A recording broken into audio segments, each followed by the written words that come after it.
Saya Syarum di Abdul Qadir dari SK Bendara Simaraja akan menyampaikan pidato bertajuk Kesopanan dan Kesusilaan.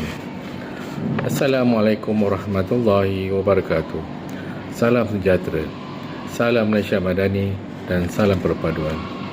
Yang bersuara Tuan Pengerusi Majlis, barisan hakim yang adil lagi bijaksana, guru-guru yang saya hormati serta rakan-rakan sekalian.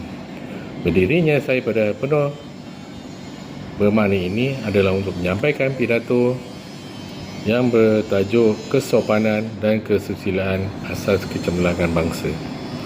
Hadirin yang dihormati, pernahkah kita terfikir apakah yang membezakan manusia dengan makhluk yang lain?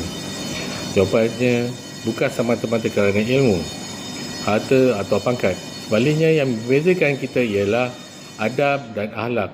Benarlah kata pepatah Melayu, harimau mati meninggalkan belang, manusia mati meninggalkan nama. Nama yang baik lahir daripada budi bahasa dan kesopanan yang sentiasa diamalkan sepanjang kehidupan. Hadirin sekalian, kesopanan bermaksud berbudi bahasa, menghormati orang lain serta menggunakan tutur kata yang lembut dan berhikmat. Kesusilaan pula merujuk kepada akhlak yang mulia, tingkah laku yang baik serta nilai moral yang tinggi. Kedua-dua nilai ini bukan sekadar hiasan dalam kehidupan, malah menjadi asas kepada keamanan, perpaduan dan kemajuan sesebuah negara. Sebab itulah kesopanan dan kesusilaan diangkat sebagai rukun negara yang kelima. Mengapa nilai ini begitu penting? Kerana masyarakat yang mengamalkan kesopanan akan hidup dalam suasana saling menghormati. Murid menghormati guru, anak menghormati ibu bapa, jiran saling membantu tanpa mengira bangsa dan agama. Apabila rasa hormat wujud dalam hati setiap individu, perselisihan dapat dielakkan dan perpaduan akan terus diperkukuhkan.